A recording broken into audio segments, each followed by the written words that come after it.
Merry meet Capricorn, Capricorn sun sign, rising sign, and or moon sign. This is a 2-week reading for all you Capricorns, starting today, the 28th of July, 2024. Today we are reading with the Dark Wood Tarot by Sasha Graham, and I've already purified with this Cédra by Roger and Gallet. You can find links to purchase each of those products in the video description of this video on my YouTube channel. Oh boy. Oh yeah, if you're watching us on a restream on YouTube and you don't feel like watching all the shuffling I'm doing, you can use the timestamps right in the video description to get to the reading. This does go out to a lot of Capricorns, so if for some reason it doesn't seem like it's applying to you, it's just probably not meant for you. If that's the case, check out the zodiacal readings instead for your other signs, or remember that we have a daily reading for all signs Wednesday through Sunday. You can find the most recent of all the tarot streams right on the website, arielscorner.com. arielscorner.com. Just click on the free online tarot readings link in that main menu. If you're watching us on YouTube, please make sure you like the video, subscribe to the channel, and hit the notification bell. If you're watching on Twitch, please make sure you follow us on Twitch, and you can watch on Twitch without any ads when you subscribe to us there. If you feel like giving a donation to our channel, you can support us by going to paypal.me/arielgatoga, paypal.me/arielgatoga. If you're on YouTube, you could also use a super sticker, super chat, or super thanks if you feel like giving a donation. We do appreciate your support. We do appreciate you, Capricorn, for being here. There's so many places you could be, and the fact that you are spending a little time with me today really makes me feel good. So I'm going to do my very best for you. I'm going to give you the best reading I can, and that's why I do so much shuffling. So I'm going to shuffle a few more times, and then I'll give this deck a nice clean cut, and we will see what's in the cards for all you gorgeous Capricorns. Oh, maybe 2 more shuffles should do it. Hello. And then we'll see what's going on here with you guys. We don't say guys anymore, Ariel. With y'all. Alright, here we go. 5 of Cups. Moon card. 3 of Wands. Okay. Coming out of some coming out of some yuck. And right now it's like you don't know what to do. Right now you just feel, some of you feel kind of at a loss. Some of you feel paralyzed, maybe even like I don't want to go through anything. I just want to, roll up in a little ball and put the covers over my head. There's a little bit of that going on for some of you, and it's understandable, but this is changing. Things are shifting as they do, and you're moving into a very sort of manifesting oriented period of your life where things are really coming together. Whatever this loss was, we have to find a way to not take your reaction to that loss and turn it into a projection, turn it into a manifestation. We want to find a way to reframe it, to not to minimize it, not to discount it, but also to learn from it and to let it go, because it's not what's happening now. And we don't want to perpetuate things either. So we have to find that nice balance between acknowledging loss and honoring whatever needs to be honored in the highest way possible without taking all of that pain and recreating it in new forms.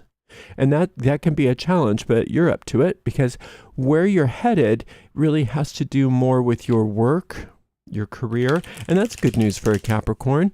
So those of you that have been going through some sort of loss or depression or sadness, you know that one of your best therapies, Capricorn, is getting to work. And now it's time to get to work. And you're going to be very successful at what you do as a result of it. Some people, if they do what I'm saying, it's maybe not the most healthy way of dealing with things, because they're trying to avoid things and they're just going into their work as a way to avoid. That's not what I'm seeing here. I'm seeing you going into your work as a way to process things in a positive way. You process best at work, and you do best when you're alone. You know, I'm not saying that you don't do well with people, but when you're working and you're processing, it's best if you're by yourself, or for the most part anyway. And recognizing that your workplace, whatever that is for you, think of it on your on the zodiacal wheel. That's your 10th house. That's on the top of the zodiac, and that's why goats are always on those mountaintops. So that's your ascension is getting to work. It's getting to work and making things happen in that regard. Doing the things that are important to you, doing the things that you love to do. The Lover's card, the Six of Wands, the Nine of Coins. Boy, yeah, this is good. It's a lot better than you think it is. There's a pall, or there has been a pall over things, that where you're looking at the world through colored tinted lenses, and we want to take those tinted lenses off and recognize it's not what you think it is. Yeah, there was whatever happened, but it's not happening now. And what's happening now is a spiritualization of your work. The Six of Wands is that. And so when you spiritualize your work becomes your church. Your work becomes your sacred grove. Your work becomes the place through which transformation occurs for you. And that's so important to have that. And that's not the way it is with everybody. But it is with you. And so calling on that solar light in regards to whatever it is that your work is, whatever work you do, and allowing it to become a reflection of the divine design. That's the best thing you can do right now. What it does is it ups your magnetism. You're going to start noticing that as a result of whatever happened, your choice to lean into your work and get spiritual support from that solar light or whatever you work with in regards to your work really enables you to draw to you a lot of wealth. And wealth doesn't only mean money. Wealth means good. Drawing to, but it can be financial. It very frequently is financial, but it is tangible. And drawing to you so much tangible good. And this is a very satisfying experience by comparison to what you've been going through. The Moon card is talking about the manifestations are going to happen. They're going to come from your deep mind and they're going to manifest. So if you keep your mind focused on what you love and you realize that is your divine design, that work, then all you're going to manifest is the results of that. Like I said, a lot of wealth, a lot of good. And it's going to be in spite of whatever you've recently gone through, not because of it. Now, this Lover's card is that direction, is that guidance. And it seems like you were being guided, perhaps, and you were focusing on guidance, and then something happened. And maybe you forgot that guidance is still there. And you don't want to forget. You don't want to forget that guidance is there, because that guidance is going to guide you to all of the wealth that is promised in this reading. I think this moon card is a very non-traditional moon card. It looks like a human altar here, but in most of the depictions, there's a body of water and a crawfish coming out of the water, and then the two dogs and the two towers. So the crawfish coming out of the water is representative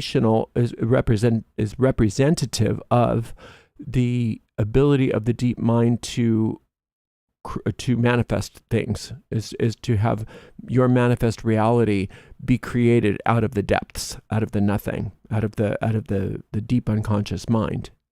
And if you're churning about what happened and about what happened and about what happened, then you're going to manifest based on that. And that's why so many times things get worse and not better. It just seems like for some people, things get better and better and better and better no matter what happens to them. And for other people, things get worse and worse and worse and worse no matter what happens. It doesn't happen as frequently that things get better than worse than better than worse than better than worse for most people. And that's because our reaction to what happened creates more thought, which creates more manifestation, which creates more reaction, which creates more thought, which creates more manifestation. And it all happens on those deep levels of the mind. And so it's important that we purify those thoughts. We purify. Again, we're not saying that what happened didn't happen, and we're not saying that it didn't hurt, and we're not minimizing it, and we're not discounting it. But what we are saying is let's not let it be a battery to create, or a machine, a gyro, creating and churning out more manifestations based on our reactions to it. We're going to instead shift our focus from that and over to our work. Over to work. And calling on that solar light to do that is really smart, because then your mind gets focused on the divine design, and the divine design then starts to reorder things that start to conform to the divine design. How does it reorder things? By reordering the deep mind. Because it's not that the solar light can't do the impossible. And what's impossible is having a manifestation that happens that doesn't involve thought, or that doesn't involve the mind. Everything is manifest from the mind. So when you're calling on the solar light, and the solar light starts to reorder things in your life, it starts with your deep unconscious mind.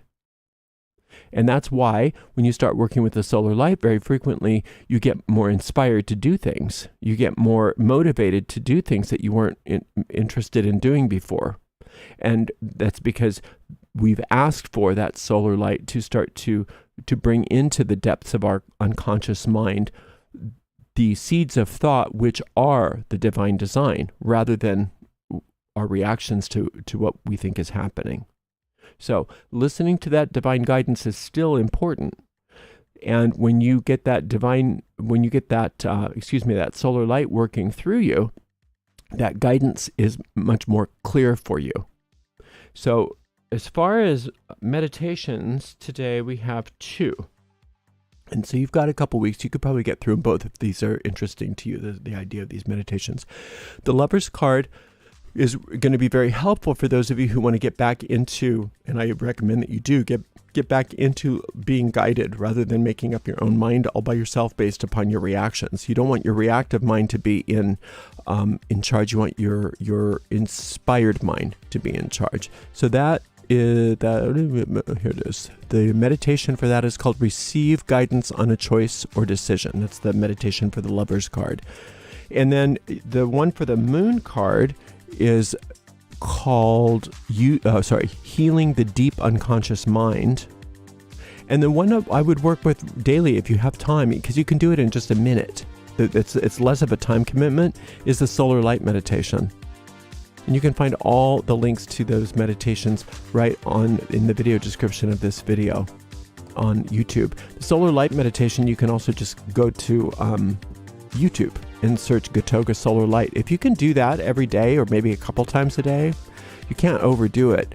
It's really going to help you stay aligned with that divine design, so that you're optimizing that work that's happening, because that's where that solar light is really focused in this reading, is on your work, and that work brings so much reward.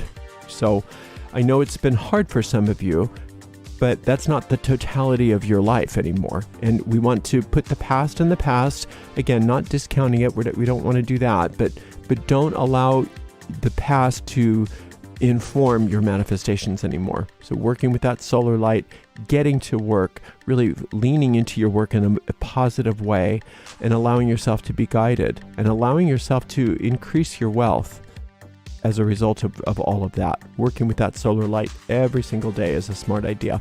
Thank you so much for spending some time with me, Capricorn. And thank you so much to the amazing moderators. Today we had the lovely Delene, Honeypaw, and Shirley. And we'll see you in a couple weeks, Capricorn, for another reading. Until then, blessed be.